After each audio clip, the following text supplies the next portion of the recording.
Yes, the Distant Worlds 3 expedition is about to launch on the 18th. 11 o'clock. I'm not sure if it's 11 a.m. or 11 p.m. I really need to check. So this is kind of the last little bit of floating around space, mucking about before that starts. I find myself 27 light years away from where I need to be. 27 jumps away from where I need to be. So I do need to get over there and get on the fleet carrier.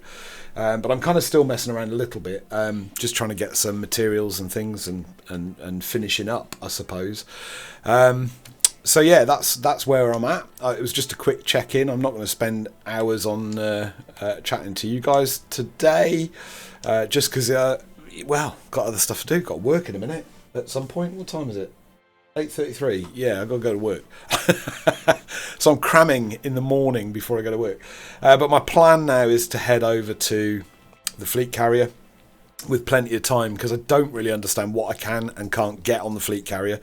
So once I'm on the fleet carrier, I can understand that, and then I could potentially get anything that I'm missing, maybe. So still kind of working on that. There's a couple of things I wanted to kind of share with you. The first one is the Distant Worlds website. The sign up now is at 6,824 players, as in individual instances of players. Some people have got multiple accounts, so there are 6,996 commanders signed up. So not a bad number. Not as big as Distant Worlds 2, but then Distant Worlds 2 had the advantage that the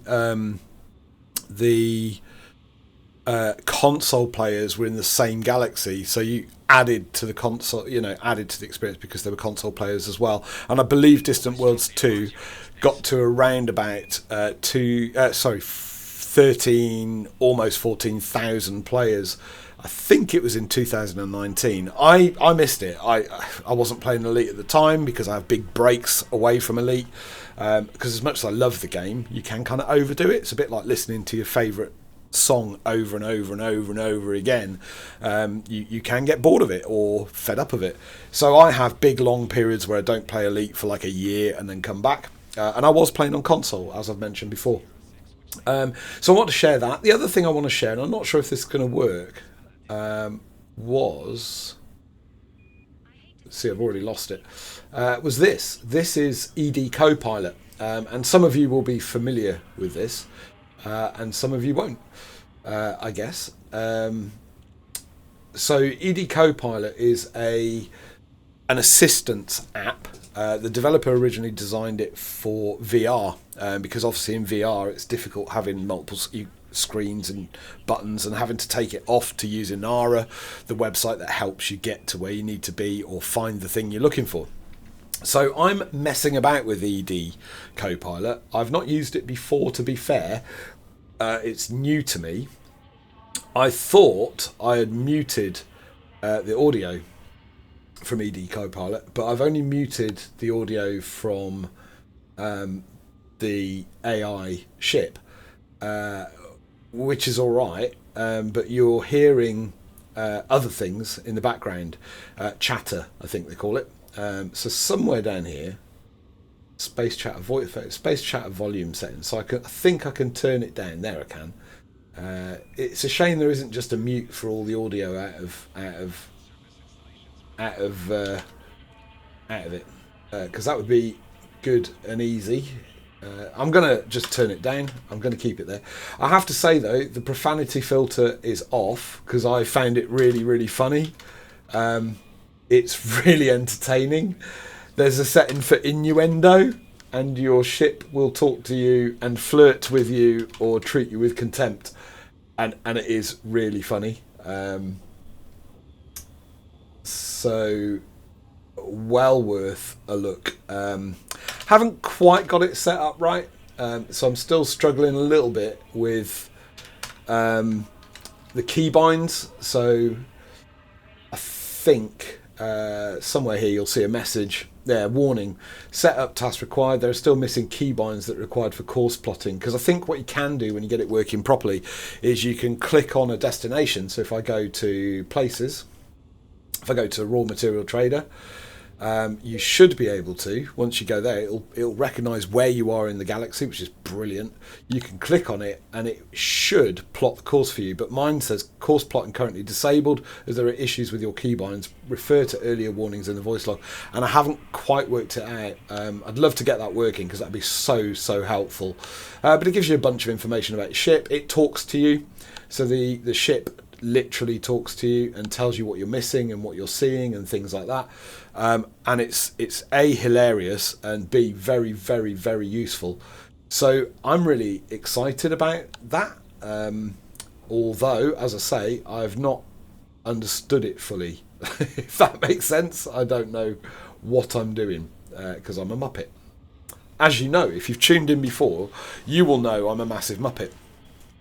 So at the moment, I'm about to go and head off to the fleet carrier. I'm not quite sure the name of the fleet carrier. So I need to get into that space and then decide. Okay, I was just looking at that because it was saying I can't get in that ship and I want to be in that ship because it's faster at getting across the galaxy. And the reason it's saying that is because I've got limpets on. I've got 20 limpets on, and of course that ship's only got a cargo capacity of 8. So we'll drop that. You don't lose money selling limpets and stuff. You get them back. And then I can jump into my ship that I suspect I will spend most of my time in on the Distant Worlds 3 mission. This is the Mandalay. Mandalay's a great ship. And hopefully it's outfitted correctly. Now I can drop the hard points off this. I don't need them to get across space, but I'm going to leave them on for now. It's got some pretty big stuff on there, which is slowing it down as it goes into frameshift drive. So we've got multi-cannon, a class 2 multi-cannon, class 2 multi-cannon, so 2 of those. They're not engineered on this ship. Pulse lasers, 2 of those, they're just class 2, and then a class 1 beam laser. The reason for the beam laser is there is I've heard a rumour that we might need one to shoot at Guardian relics to... I think it's like an opening doors type thing. Got a couple of heatsink launchers, shield booster, and a point defense turret. The point defense turret is there on top of the ship for the same reason that if we have to do a Guardian type mission, I'll have that to take out the Guardian Sentinels that shoot missiles at you. Core internal, lightweight alloy, that's engineered a little bit, so engineered to grade 3. Power plant, the engineering on that I think is lightweight alloy, there you go, to keep the weight down and increase the jump range. Power plant is engineered, it's lost some integrity and some heat efficiency, but it's increased its power capacity, so that's good. Thrusters, not engineered, 5A thrusters. Frameshift drive is engineered. It's the SCO engineered, and it's been stripped down, again to increase jump range. Life support is standard. Power distributor, as we said, power distributor isn't engineered, it's just standard. It's what came with the ship. Sensors, they've been engineered just to grade 1. Fuel tank capacity is standard, class 5. Optional internal, I find it quite hard with the Mandalay because it's not got a lot of capacity, and you kind of need certain things. The fuel scoop on this ship is amazing, and it's the pre-built ship, so it came with this, but it's a really quick fuel scoop, so I don't want to lose that. Auto field maintenance unit so that you can repair your ship out in space. Planetary vehicle hangar I feel is needed on the ship because it's the ship that will probably go down to the planet and have to do some exploration. Shield generators there because I'm not a great pilot and I crash into things. I could probably put a smaller shield generator in and that would increase the jump range. But as I say, I'm a bit of a rubbish pilot. Cargo, because you need some limpets. Rescue limpet controller, just in case. Or it's a multi-controller. Oh, no, it's not. We need to change that. I need to change that to a multi-controller. Guardian frameshift drive boosters there because it increases the jump range by 6 light years. Advanced docking computer I really don't need, but it's only class 1, so I can't really fit anything better in it. Research limpet controllers in there, and detailed surface scanner. So that rescue limpet controller I might change because... there is the opportunity to get a multi-limpet controller and if I go for the rescue limpet controller there, it'll deploy one of 3 types of limpet. So fuel transfer, so you can rescue another player, hatch breaker, which I probably won't need, and repair limpets. So I think there's another one that does that. I thought there was 2 rescue ones. Yeah, there is. So there's one at 30,000 and one at 50,000. The one at 30,000 is increasing my jump, is keeping my jump range up. The one at, so the 3D is probably the one to go for because it doesn't have such an impact on the jump range. So we'll go for that. And then lastly, of course, we've got a vehicle bay with a scarab and a scorpion. We'll need those on planets. So that's my kind of theory. The other thing I was going to show you is the progress on the community goals. I've given up on the community goal now. I've had enough of hauling cargo. I've had enough of mining, and also I'm running out of time. So that's where I got to. At the moment, it says I'm in the top 50%, but I might not be because obviously, as the fleet carriers come in and drop their commodities and units off at Surveyor's Reach in Alrai, then I'll drop down. I'd like to be in the top 75% because then you get a pre-engineered cargo bay, which would be useful. So I made 16,948 contributions in my days playing that. There is still 1 day and 7 hours left as of the, what day are we on? 17th of January 2026. So if people are still going, then obviously they're still making progress. I think Inara says that we're only going to get to 50% of the community goal, which is a shame, real shame.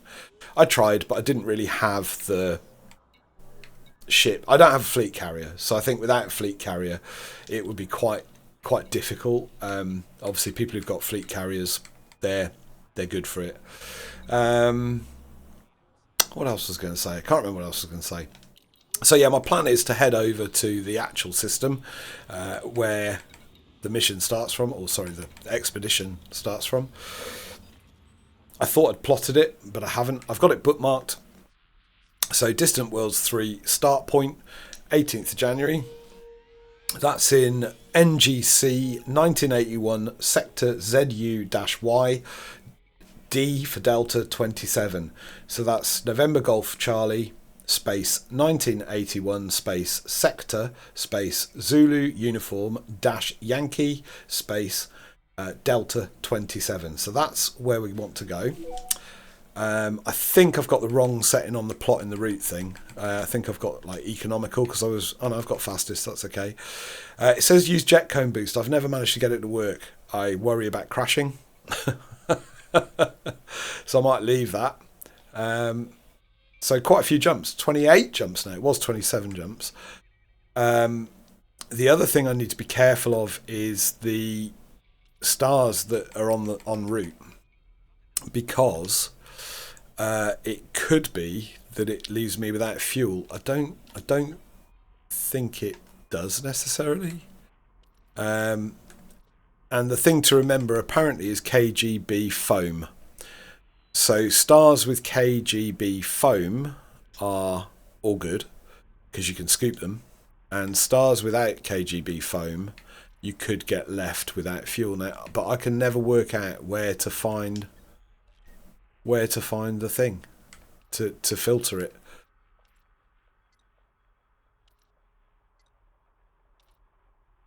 No idea.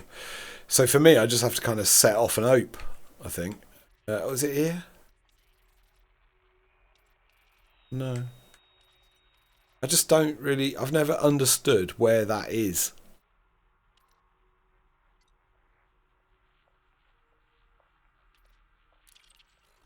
There's no other settings, is there? Am I really stupid or what? Anyway, so that's 28 jumps, and I don't... I'm not going to do them all in one. But my plan is to get to the fleet carrier for the Distant Worlds 3 expedition, and then I will know what's on the fleet carrier and stuff, because at the moment I haven't got any idea. These are my fire groups for this ship. I do need to change them. Oh, I didn't know I had a auto launchy thing on. Didn't mean to have that on this ship. Don't need it. Never mind. as you can see, the incompetence is still here. Data scanner, surface scanner, that's what we want.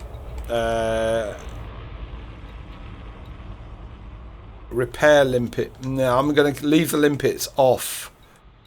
I might put the hatch breaker on.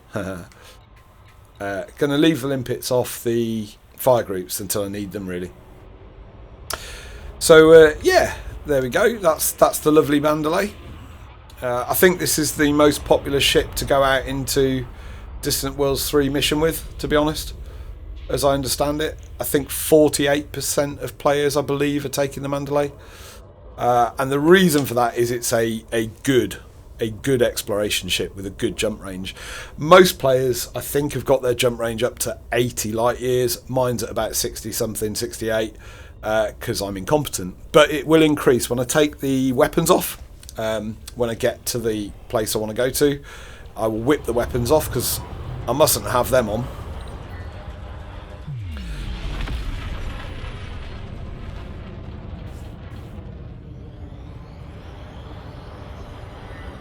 Mustn't have them on because obviously you'll get kicked off the server if you're deploying weapons against other players, even by accident. I don't want to risk it. I'm going to take them off. So yeah, kind of 27 jumps. Way. I'll get my D-Link scanner up. So I will scan the systems as I go. So hopefully there'll be a bit of data to sell when I get to the fleet carrier. Oh, I've run out of drink. Need to keep a real careful eye on the time because I've got to go work. This is naughty, isn't it? Naughty. Morning session on Elite Dangerous. And going to work. So let's do a bit of fuel scooping because we never know when we're going to run out of fuel. And we'll do a little bit of data scanning. Now apparently the EDCoPilot will automatically, you can set it up to automatically data link scan in the planets you get to, in the places you get to. We know this space, there's no point hanging around here and loitering. We need to just go. So 27 jumps to go now. Might have a little look at the EDC thing and see if I can get it to automate that. I think it's in settings somewhere.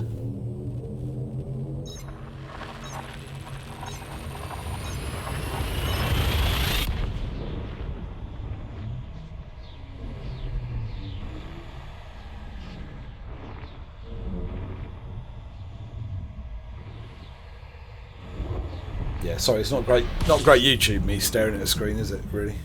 Not looking at you lot. I almost crashed then. That would have been fun, because I didn't realise I didn't have the Super Cruise Assist on the ship. Super Cruise Assist is really useful for coming out of a sector and then dropping your speed, so you don't crash into the sun.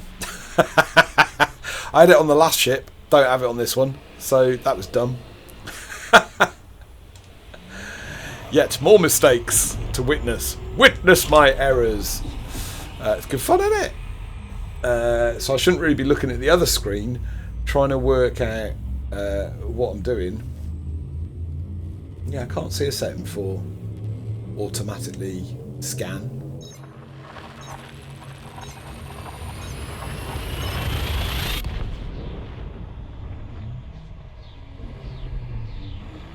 Yeah, not sure. I'm sure there is a way of doing it. It's just my lack of competence. I need to play with EDCoPilot a lot more. As I say, I've turned the voice off for EDCoPilot at the moment because, well, she swears at me, and I could turn the profanity filter on so she doesn't swear to me, and then I could obviously put her on YouTube. But I kind of like it. It's a really clever program. And the beauty of it is it means you don't have to like open Inara and stuff like that. You're not trying to tab out of the game to open another thing or anything like that. We know this sector, so we're not going to hang around here. And when the audio's on, it gives you an alert. So if you end up jumping to a system which is unexplored, for instance, it will give information verbally. And I think that's going to be super, super useful for going around on Distant Worlds 3. Obviously, the thing that everyone wants in exploration is to name a planet or have first footfall on a xenobiological site, because your name's in the game forever then. We all want that. We're all narcissists. That's why I'm doing this. I'm a massive narcissist. I think having an app that's running along with you that tells you stuff is really useful. So it's told me here that this sector needs a scan, and I've done a scan. Does it update? I don't know. Do we know this sector? Does it say unexplored? Yeah, so this says unexplored. So this is a good example of one that we should possibly scan or go to the nav beacon. We can go to the nav beacon. That's the other way to do it. So you don't have to necessarily scan the whole system. You can fly out to the nav beacon, drop out of Super Cruise, which is what I'm in, which is fast travel, but not faster than light travel.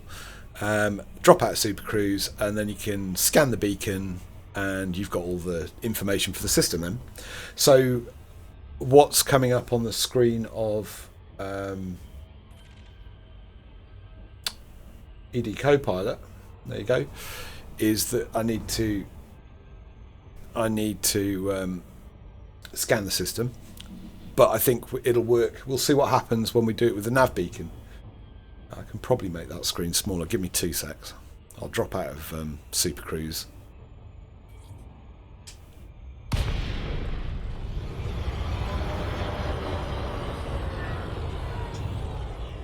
So I'm currently targeted on the. Let me see if I can make that screen smaller.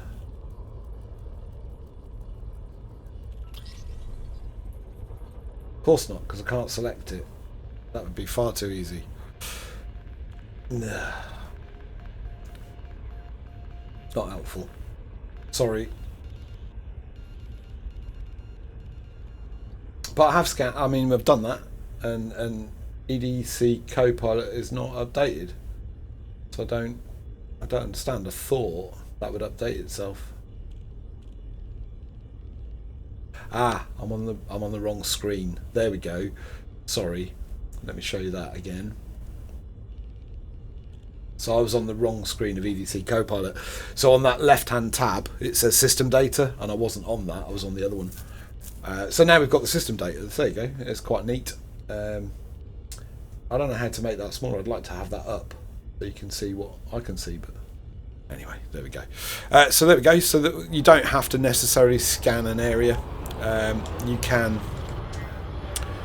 do it that way instead. So re-lock our target.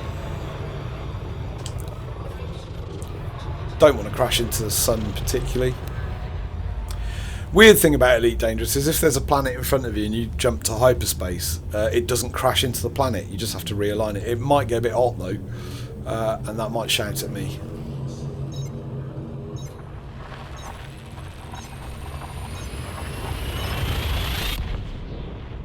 But yeah, EDCoPilot is fast becoming a really useful copilot. I literally the name is correct, isn't it? Copilot. Oh, I've done it again. I'm not on the right screen, so I'm going to crash into the sun. I am a muppet. It's the only thing about running 2 screens. If you take your mouse over to one screen and then you don't put it back on the game screen, you haven't got any control over the ship. There must be a way around that. It does my head in. So if anyone knows how to do any of this stuff, please help me in the comments, because I'm rubbish. Absolutely rubbish. I forgot to scan that system. That was bad.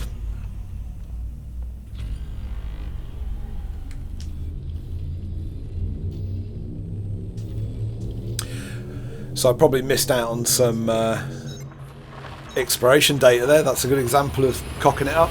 But to be fair, most of these systems between where I was and where I'm going, most of them will be inhabited, and they will have nav beacons.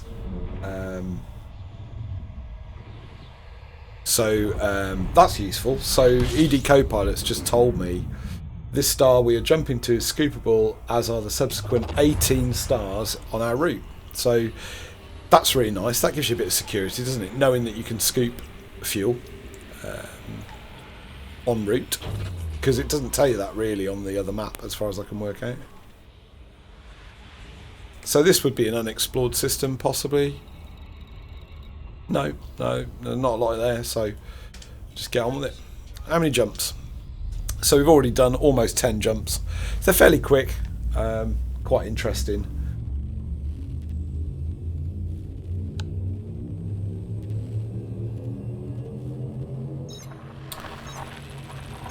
It's not the end of the world, is it? You know, but I mean, Distant Worlds 3 is all about this. It's all about exploration. It's all about travel.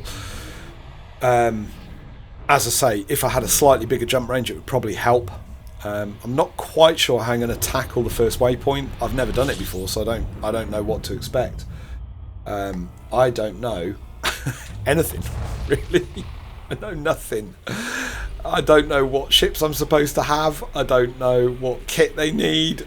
I don't know what... I mean, it said a jump range of about 32 or 35 light years, I think, was necessary. So this says unexplored, and there's no nav beacon showing, or is there? There probably is, actually. Oh, no. So this says unexplored, and there's no nav beacon shown. So what happens with this stuff is I try to fly vertically away from the plane until all the suns get really small. And Super Cruise Overdrive is amazing for this. Then a drop out Super Cruise. Flip over. Drop my speed to 0. Pointing back at the suns, the solar system. Then you can drop into what they call FSS scanner, so full spectrum scanner, I think it stands for. And you can tune the dial down here. And those are things. So that's asteroid clusters, that's metal rich bodies, which are good. Excuse me, that's high metal content worlds, which is really good. And then you've got icy bodies on there, and at the other end you've got signal sources. So you can tune the scanner in and then find stuff, and you just zoom in. So when it lights up in the middle of the dashboard, sometimes you have to tune it a little bit more like that. Maybe it's a different body. It then scans that planet, gives you the information, and it's all good. Now, I don't know what happens with EDCoPilot with this. There you go. Giving us information straight away. Is that one? QTX B343A1. Weirdly, it's given me all the information for the system. Surprise. So yeah, when you do this earns you extra credits. So when you turn the data in at a Universal Cartography's contact, at any station really, you get extra credits. And you get even more credits if the planet or the body that you've scanned is of special interest. So when I'm scanning, I'm just checking what it says up on the right hand side of that screen there, and see if it says features and if there's anything really interesting.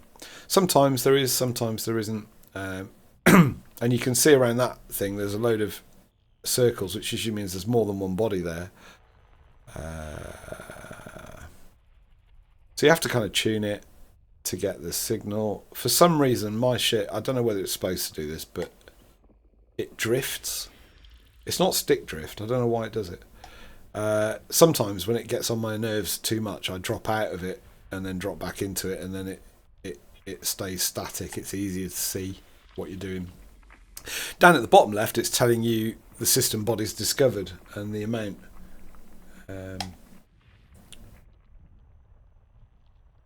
Still got a few to find, haven't I?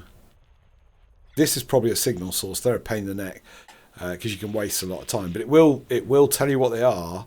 The upside of the signal source scanning is you can find out what signal they are. So degraded emissions are not particularly high value, not particularly useful. You get low level materials from those, but I am in the market for some high grade emission data, and if there is one, I might pop over there and grab it. The reason for that is it's used. I need some to help engineer a frameshift drive, I think. Certain systems are more likely to give you higher quality stuff. So, oh, this is interesting. I seem to be. Oh, there's a load of.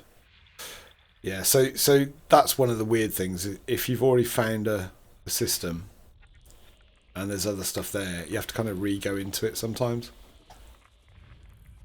I'm really good at finding icy bodies. The most icy bodies with no geological features is my speciality. Which are the like lowest grade possible find that you can have in exploration is an icy body with no redeeming features at all. Good grief, look at the amount of stuff around here. So the asteroid clusters are alright actually, because once you find one they tend to be mostly done. For some reason it will indicate all of the asteroids, not just the one you scanned. Thank you, Elite Devs, because that would just be terminally boring. So it's kind of a mini game, isn't it? And I'm almost there. I think there's one more to scan. Is it there? Yeah, there we go. That's the last one, I think. There you go. Tells you it's scanned, and that's your lot. You're done.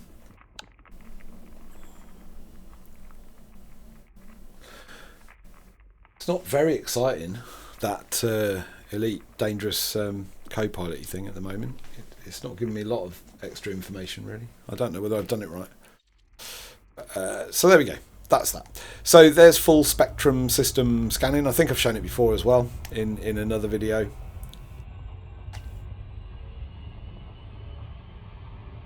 Yes, they're all degraded emissions. Not really what I'm after. I could drop out of space and pick them up. You can trade them up at a commodity trader for a better material to help you engineer your stuff, but you'll collect loads and then not get many of the higher grade materials. It's not really worth it. You're better off going and finding the high grade materials and then trading down if you need the lower grade materials, if that kind of makes sense at all.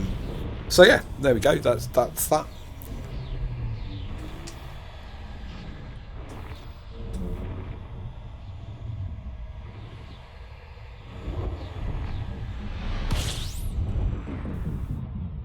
And that's it, really. That's kind of frame shift drive travel in essence. Mark your target and off you go.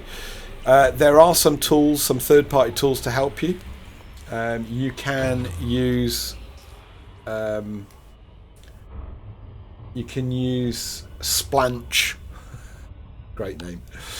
Splanch will help you lots because Splanch will help you plot bigger distances. The galaxy map in Elite Dangerous is notorious for not being able to plot massive, huge multi-jump distances, and it struggles.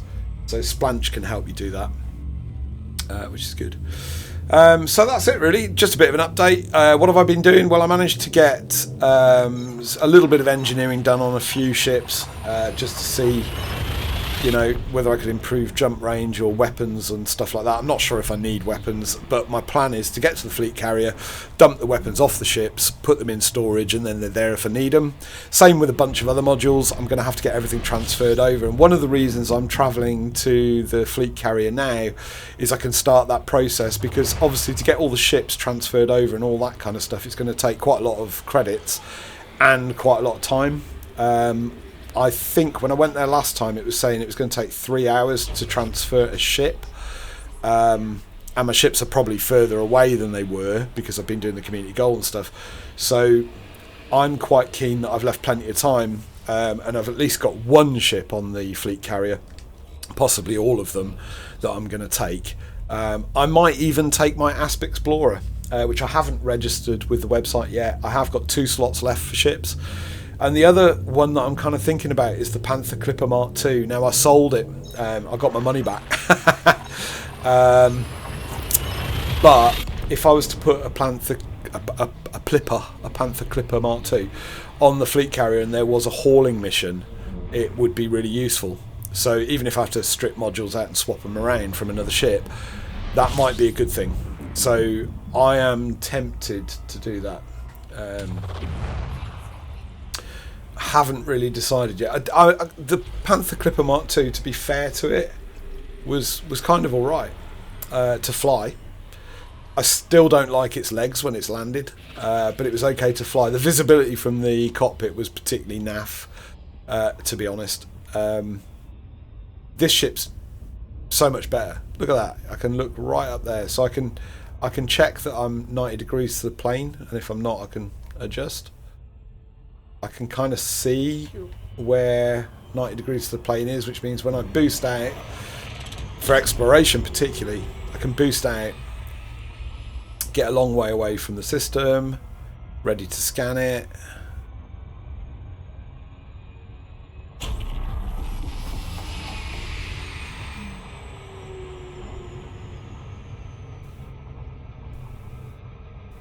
I don't know why EDCoPilot's saying it needs DSS scan.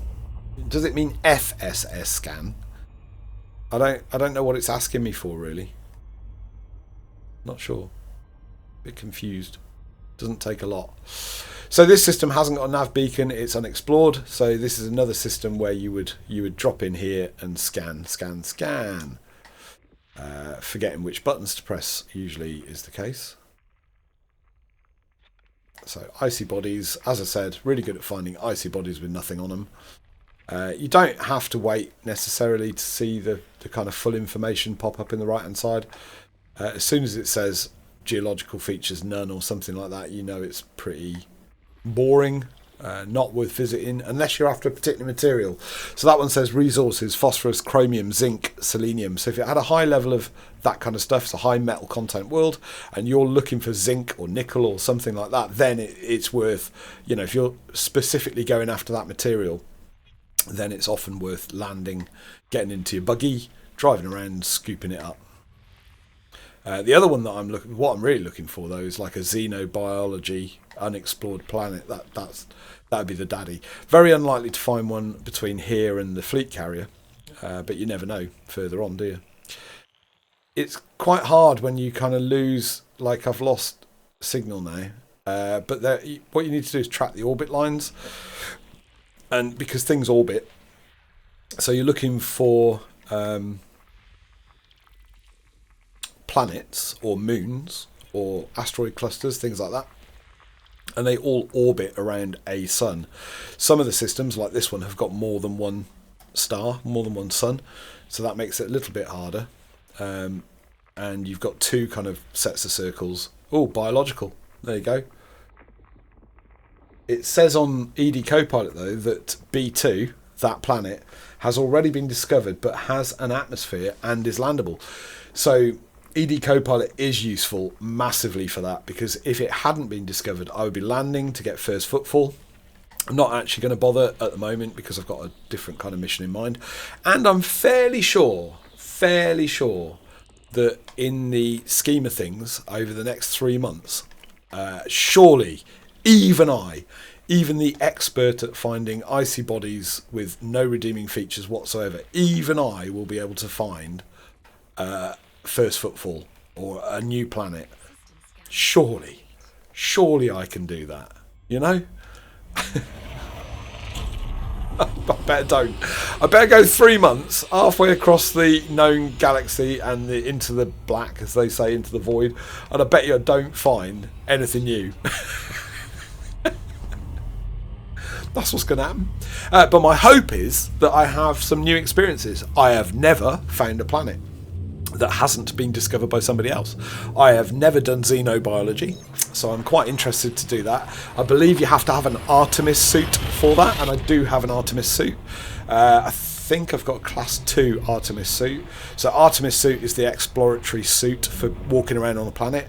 There's Maverick, which is kind of your stealth fighting type suit. There's Dominator. I think there's another one, and there's your main flight suit that you kind of start off with anyway, but can't wear. So I think, and that's the other reason I've installed and tried to get it to work, the EDCoPilot, because I don't want to accidentally miss something that I should be looking at, and it's really easy to do. So you've seen me do it. I forgot to scan a couple of systems. I drop in, scoop, go, and you forget to scan, and then if you forget to scan, you haven't got the data. But also, if there was a planet there that hasn't been discovered, or there was xenobiology or guardian stuff that hadn't been discovered, you know, you miss it. You miss it super easy, and before you know it, you've gone past it. Never to know that you missed it, never to know that you remembered. You know, that you could have been the first person there, got your name on the planet and all that kind of stuff, which would be a shame. So that was the other reason for installing EDCoPilot. EDCoPilot says there's not really anything worth exploring there, so I presume there's not really anything worth exploring. It's been discovered, so I'll just scan it and go. Normally I would use the full spectrum system scanner, but it's not telling me to, so leave it, I guess.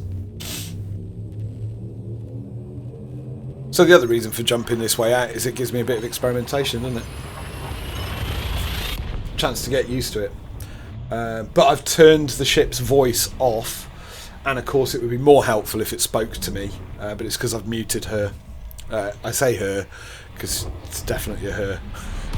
She nags at you. Brilliant. It's genius. The gentleman that wrote the code doesn't charge for it because it's not licensed, but he does have a Patreon. You can make a one-off donation. As I get used to it, I will definitely be making a donation, at least possibly a Patreon. I'm not very good at the Patreon thing. I forget who I subscribe to and then go out of it. So yeah. So yeah, if you do get joy out of EDCoPilot, if it is useful for you, then maybe consider subscribing or donating. Developers don't get a lot of money when they do it off their own bat like that for the community. The gentleman that did it originally did it for himself, which is awesome because he was using VR. I've played this game in VR and it is stunning. It is so beautiful.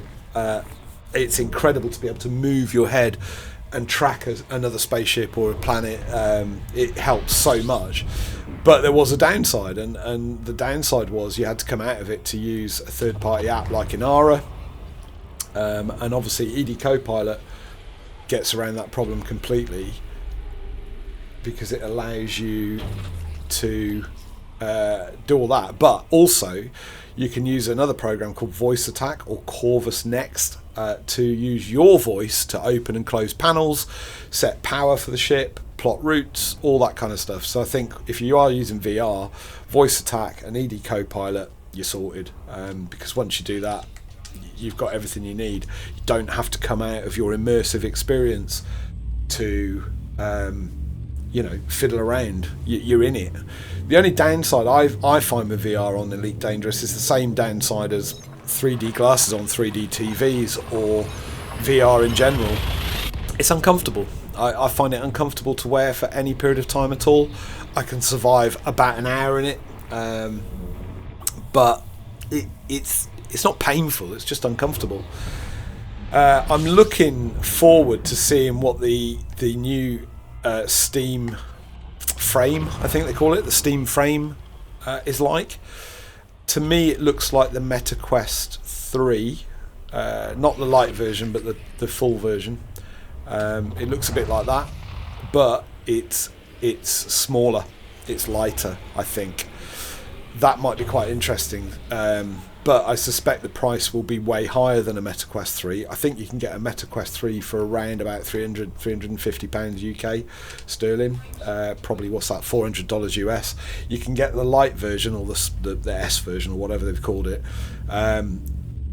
second hand at the moment on like eBay and things like that for about £120, so it's $150. So that's quite appealing, the idea of having a VR, but I find them very heavy and uncomfortable to wear, and for me at the moment I haven't got the money anyway, so I'm not a rich person, I'm skint most of the time. I am really going to have to stop playing. I am not close enough to where I need to be. I was kind of hoping I could take you to where I need to be, but I really need to stop playing because I've got work in 15 minutes and you just can't do it, can you? So I need to stop playing.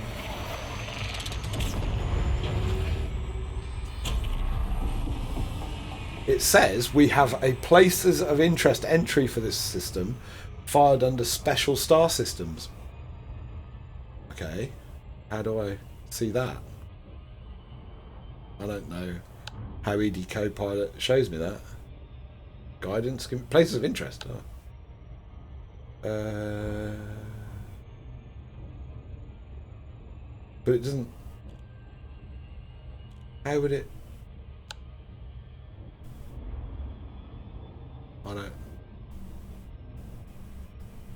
Body data.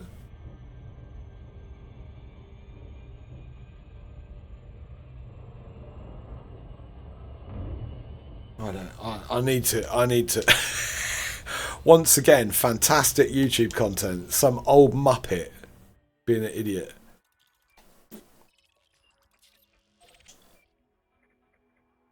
It says body data. You need to approach body or select one to display your hotness. My hotness. Oh, sorry. That's the AI thing flirting with me. I don't know where the points of interest are on this.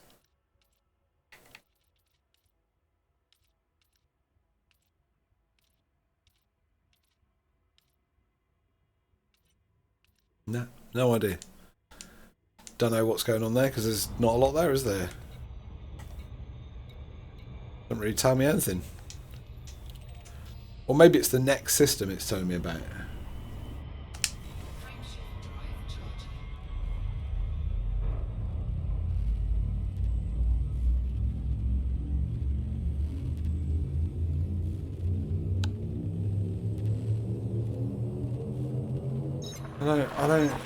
I need to understand that because that's the whole point really of getting that working.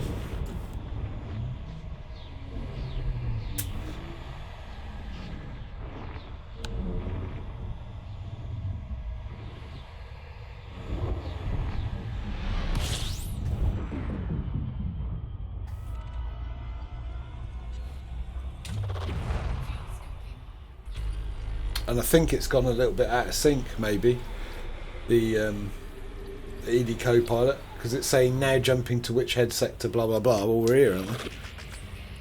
Which head sector? MCU B3. Yeah, we're here. So it's not updating itself, I don't think. That's unexplored. So that, and I've got no information as to whether that's worth doing or not. So I might have to do that.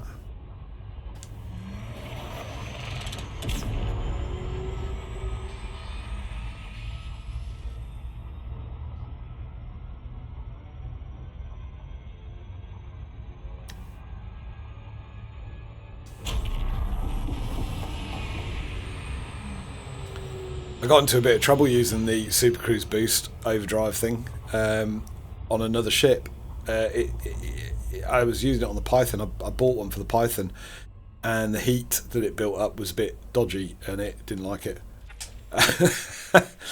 And also, I didn't realise how much fuel it uses. So there was me boosting away, thinking la la la, and of course it uses a ton of fuel. Oh, I don't want all the signals.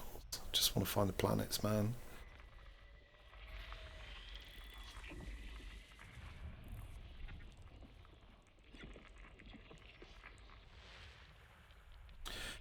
Yeah, I hadn't realised how much fuel it was using.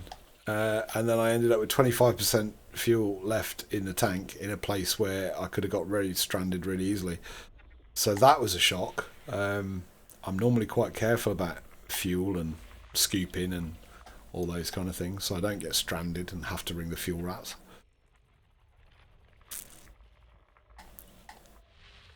I hope there's some fuel rats on the expedition, because I'm bound to run out of. I'm bound to cock it up. Which is why I've got a multi-limpet controller. That's why I wanted a multi-limpet controller. Because if I can help someone, then that'd be cool. It may or may not happen. I suspect what will happen is we'll all jump off at the same point and then not see anyone for the rest of the 3 months. Because space is big, right? Space is really, really big. Was that a Hitchhiker's Guide to the Galaxy thing? Space is big. You can't imagine how big.